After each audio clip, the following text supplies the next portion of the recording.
Good morning class. आज हम क्या पढ़ेंगे बताओ जरा। फार्मास्यूटिकल एनालिसिस तो पढ़ेंगे, लेकिन कल कहाँ तक पढ़ा था हमने? इंट्रोडक्शन पढ़ लिया था कि एनालिटिकल केमिस्ट्री क्या होता है, क्या होता है।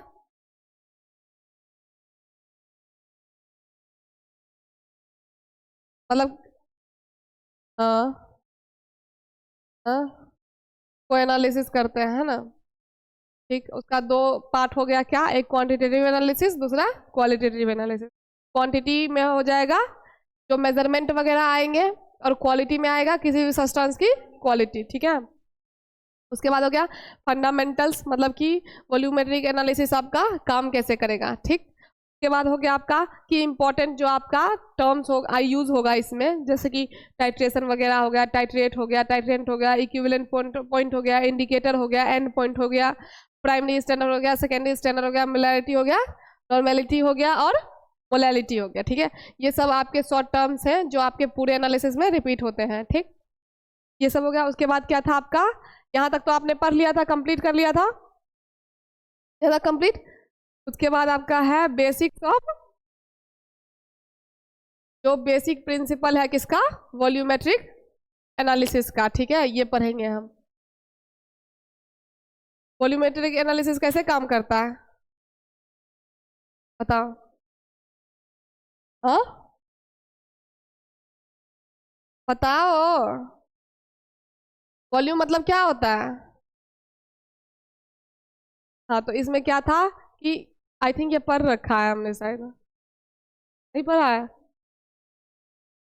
देखो क्या है, basics principle of volumetric analysis. ठीक है, कि मतलब जो आपका वॉल्यूमेट्रिक एनालिसिस वर्क करता है वो कैसे करता है। ठीक, तो सिंपल सा मतलब है, वॉल्यूमेट्रिक का मतलब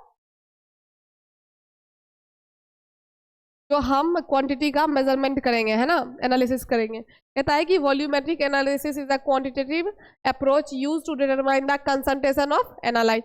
किसी भी एनालाइट का जो कंसंट्रेशन है उसको पता करने के लिए हम क्या यूज करते हैं, वॉल्यूमेट्रिक एनालिसिस। ठीक है, फिर कहते हैं कि an unknown number of chemical substance that need to be examine must be present in the solution. क्या कहता है कि unknown number of chemical substance, ठीक है, that need to be examined. अब सिंपल सी बात है, वही केमिकल या वही सब्सटेंस एग्जामिन होगा जिसका कंसंट्रेशन क्या होगा, अननोन होगा। जिसका नोन होगा उसको हम एग्जामिन क्यों करेंगे, है ना। वही कहता है कि जब आपको वॉल्यूमेट्रिक एनालिसिस करना है तो जो सॉल्यूशन होगा उसमें अननोन जो आपका केमिकल है या सब्सटेंस है उसका प्रेजेंट होना जरूरी है, जो कि एग्जामिन हम करेंगे। ठीक है, जब एग्जामिन ही नहीं करना होगा तो हम क्यों कुछ एग्जामिन करेंगे। ठीक, तो वही कंपाउंड हम एग्जामिन करेंगे ना जिसका कंसंट्रेशन हमको पता नहीं होगा। ठीक, फिर कहता है कि reagent with unknown concentration should react with the chemical substance of known amount. Simple सा कहना है इसका, एक ऐसा रिएजेंट है जिसका कंसंट्रेशन क्या है आपको अननोन है, मतलब पता नहीं है, उसको हम किसके साथ रिएक्ट करवाएंगे, ऐसे सब्सटेंस के साथ जिसका अमाउंट क्या है आपको नोन है। ठीक, किसके प्रेजेंस में, in the presence of an indicator, phenolphthalein ले लो आप, to show the end point.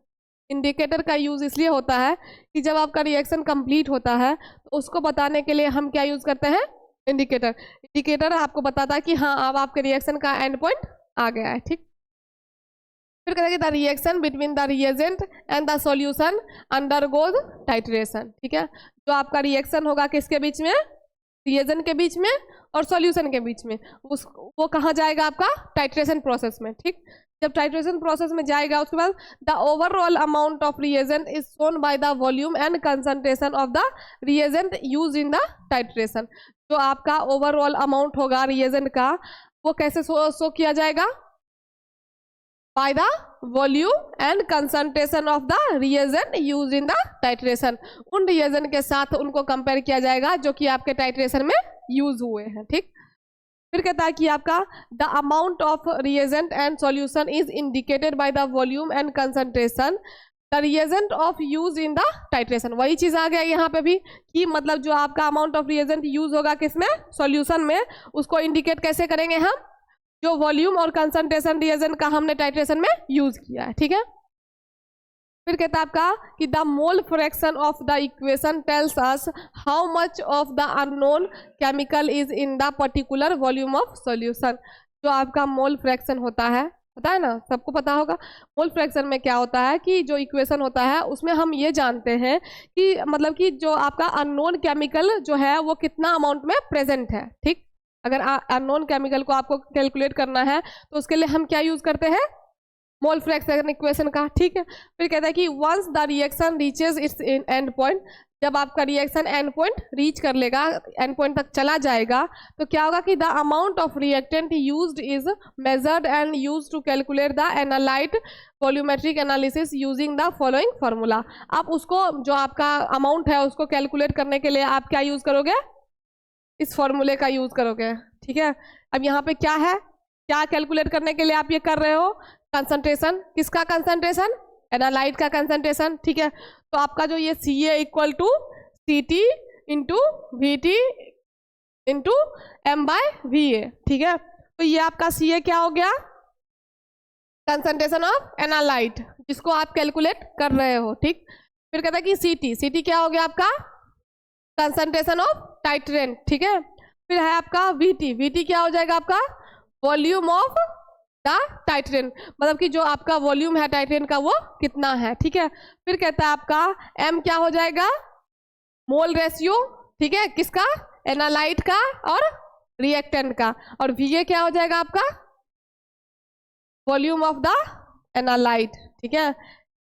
अब इस सब को मिला के हम क्या कर लेंगे, कैलकुलेट कर लेंगे क्या, आपका कंसंट्रेशन ऑफ एनालाइट, ठीक है। तो अगर एनालाइट के कंसंट्रेशन को आपको कैलकुलेट करना है तो उसके लिए सिंपल फॉर्मूला है CT into VT into M/VA, ठीक है। अब देखो क्लासिफिकेशन में आओ तो वॉल्यूमेट्रिक को हम क्या कहते हैं, टाइट्रीमेट्रिक भी कहते हैं। टाइट्रीमेट्रिक क्यों कहते हैं, क्योंकि वॉल्यूमेट्रिक एनालिसिस में टाइट्रेशन भी आता है आपका, इसीलिए उसको हम क्या कहते हैं, टाइट्रीमेट्रिक एनालिसिस, ठीक है। तो वॉल्यूमेट्रिक एनालिसिस को कितने पार्ट में बांटा गया है, एसिड बेस वही हो गया जिसमें आपने पढ़ा Lewis theory, Bronsted theory, Arrhenius theory, ठीक है। तो सिंपल वही है जो क्या कहते हैं कि एसिड बेस, और ये एसिड बेस में कौन कौन से थ्योरी थे, आर्हेनियस के थ्योरी थे, ब्रोंस्टेड के थ्योरी थे और लुईस के थ्योरी थे। जैसे कि एक में क्या हो रहा था आपका, हाइड्रोजन प्रोड्यूस हो रहा था, एक में OH प्रोड्यूस हो रहा था, एक में क्या हो रहा था आपका, एक्सेप्ट कर रहा था, एक में आपका डोनेट कर रहा था, एक में क्या था, एक इलेक्ट्रॉन पेयर क्या कर रहा था, डोनेट कर रहा था एसिड, और सॉरी एक्सेप्ट कर रहा था और वो डोनेट कर रहा था, ठीक। ऐसे ही था ना थ्योरी के बारे में। तो मेनली इसमें यही पढ़ना है, किसमें, एसिड बेस टाइट्रेशन में। फिर आपका हो गया कि एक होता है नॉन एक्वस, ठीक है, जो कि नॉन एक्वस सॉल्यूशन के साथ होगा, मतलब नॉन एक्वस मतलब क्या हो जाएगा, जो कि सॉलिड के फॉर्म में होगा, है ना। फिर है आपका प्रेसिपिटेशन टाइट्रेशन, सिंपल सी बात है, प्रेसिपिटेशन टाइट्रेशन में क्या होगा,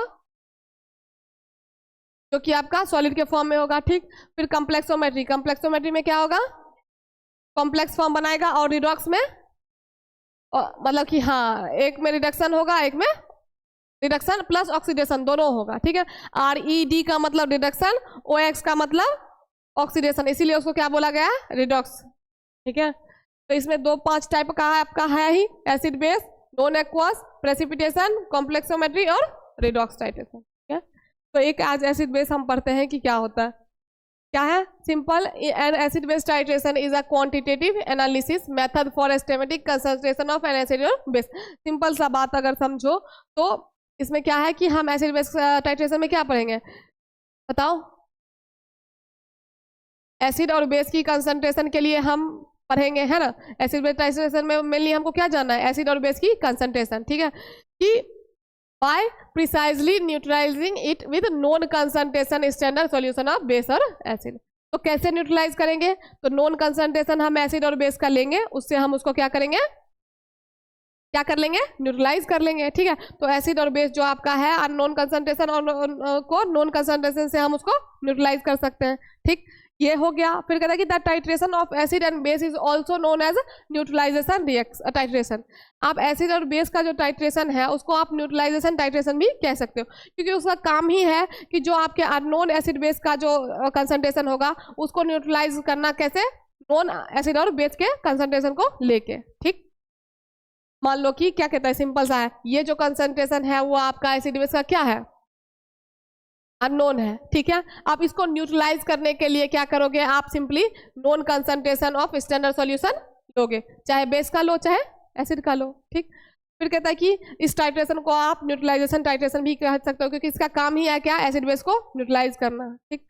अब है कि an acid base titration can be use to determine the following. आप ये एसिड बेस टाइट्रेशन आप किस किस चीजों को पता करने के लिए कर सकते हो। तो सबसे पहला क्या है आपका, स्ट्रेंथ ऑफ एन एसिड और बेस, मतलब कि एसिड या बेस जो भी है उसकी स्ट्रेंथ क्या है, कौन सा एसिड स्ट्रांग है, कौन सा बेस स्ट्रांग है, कौन सा वीक है, उसको पता करने के लिए आप ये टाइट्रेशन यूज कर सकते हो। अब जैसे कल वाले में ही था, है ना, कि मतलब बेस था कमजोर था और एसिड था स्ट्रांग था, इसीलिए क्या हुआ, अमोनियम क्लोराइड को क्या अगर एक्वस फॉर्म में रहता है तो उसको एसिडिक माना जाता है, ठीक। फिर आपका है द स्ट्रेंथ और वीकनेस ऑफ अननोन एसिड और बेस, ये तो एक नोन हो गया। दूसरा आपका क्या होगा कि अननोन सैंपल में ही अगर है आपके पास तो उसकी भी स्ट्रेंथ बताएगी आपको, ठीक। फिर कहता है कि the pKa of an unknown acid और pKb of an unknown base, मतलब pKa क्या होता है आपका, पोटेंशियल कांस्टेंट होता है ना, है ना, और आप पोटेंशियल कांस्टेंट किसका हो जाएगा, एसिड का, ये भी आपको बताएगा किसका, अननोन एसिड का, ठीक है। और प्लस में यहाँ पे क्या है pKb, तो पोटेंशियल कांस्टेंट किसका हो जाएगा, बेस का, अननोन बेस का, ठीक है। उसके बाद कहता है कि आपका where pKa and pKb are numbers that describe the acidity and basicity respectively to particular molecule. तो यही आपका pKa और pKb जो है वही आपका एसिडिटी बताएगा, pKa जो है वो एसिडिटी बताएगा और pKb जो है वो आपका बेसिसिटी बताएगा, ठीक। अब इसमें एग्जाम्पल ले लो रिएक्शन का, सिंपल है, HCl को NOH के साथ ने किया, ठीक है। तो अब यहाँ पे क्या बनाएगा, NaCl प्लस H2O। तो जब एसिड और बेस को हमने बनाया तो उसने क्या बनाया, सॉल्ट और वाटर बनाया। सेम यहीं पे यहाँ पे भी है, CH3COOH को जब NaOH के साथ मिलाया तो उसने क्या बनाया, सॉल्ट और वाटर बनाया, ठीक। तो इसका कहने का मेनली जो मकसद है कि जब आप एसिड और बेस को मिक्स करते हो तो वो क्या बनाएगा, आपका सॉल्ट और वाटर बनाएगा, ठीक है। तो ये आपका यहाँ पे क्या होगा, सॉल्ट हो जाएगा, ये आपका वाटर हो जाएगा। ये यहाँ पे आपका एसिड है तो ये आपका बेस है, यहाँ पे भी ये एसिड है तो ये बेस है, ठीक है।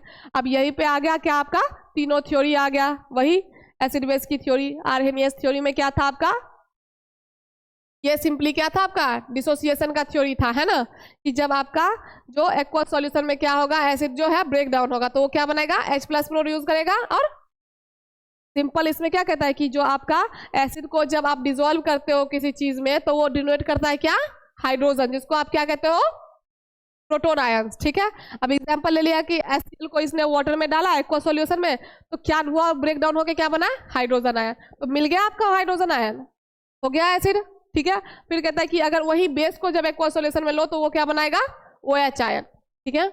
आर्यन का थ्योरी ही यही था कि वो क्या करेगा, जब एसिड को आप डिसॉल्व करोगे तो वो हाइड्रोजन आयन बनाएगा वाटर में, और जब आप बेस को डिसॉल्व करोगे तो OH बनाएगा, ठीक है।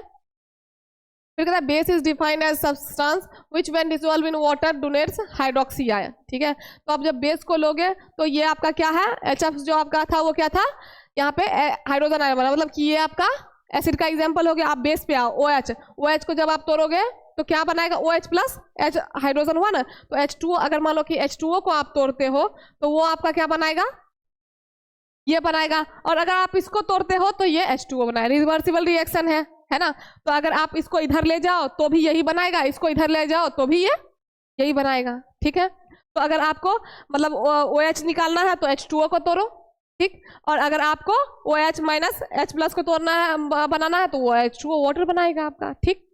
सिंपल सा इसका रिवर्सिबल रिएक्शन है। ब्रोंस्टन में क्या था, याद है क्या था ब्रोंस्टन में, this theory state that acid is an substance that can donate a proton. Acid क्या करेगा, प्रोटॉन को डोनेट करेगा, और बेस जो है वो आपका एक्सेप्ट करेगा। सिंपल सा इसका थ्योरी था, है ना। एक में क्या था, आर्हेनियस में था हाइड्रोजन बनाएगा और बेस जो है हाइड्रोक्सी आयन बनाएगा। अब ब्रोंस्टन में वही था कि जो प्रोटॉन को एसिड एक्सेप्ट डोनेट करेगा और बेस एक्सेप्ट करेगा। अब वहीं पे लुईस में क्या था, हाँ, और बेस डोनेट करेगा। यहाँ उल्टा हो गया है ना, जो एक्सेप्ट करता था वो अब डोनेट करेगा। ठीक, तो इसमें क्या था कि acid is a substance which accept an electron pair of, ठीक है, और जैसे कि एग्जांपल हो गया आपका HCl, ठीक है। वहीं पे दूसरा हो गया base is a substance which donates an electron pair, ये आप क्या करेगा, डोनेट करेगा। तो डोनेट करेगा तो एग्जाम्पल क्या हो गया इसका, NH3, ठीक है। अब अगर तुम सिंपल सा थ्योरी पढ़ना चाहोगे, इसमें है कि आपका जो थ्योरी है तीनों कौन कौन सा है, आर्हेनियस की, ब्रोंस्टेड की और लुईस की, ठीक है। तो इसमें एसिड के लिए है और बेस के लिए, दोनों के लिए है। तो आर्हेनियस ने क्या बोला, जो एसिड है वो हाइड्रोजन आयन प्रोड्यूस करेगा, वहीं बेस जो है वो हाइड्रोक्सी आयन प्रोड्यूस करेगा। ठीक, वहीं ब्रोंस्टेड में क्या था, प्रोटॉन को डोनेट करेगा और बेस में क्या था, एक्सेप्ट करेगा। अब वहीं लुईस में इसके जस्ट अपोजिट हो गया है ना, ये एक्सेप्ट करेगा और ये डोनेट करेगा, किसको, इलेक्ट्रॉन को। हर जगह आपका प्रोटॉन प्रोटॉन प्रोटॉन आया, सिर्फ लुईस में क्या है, इलेक्ट्रॉन है। ठीक है, अब देखो ये हो गया तुम्हारा टाइप्स हो गया, जो भी है इसको हम कल डिस्कस करेंगे। ठीक है, आज के लिए इतना ही पढ़ लो, इसमें कोई कंफ्यूजन नहीं ना, ठीक है।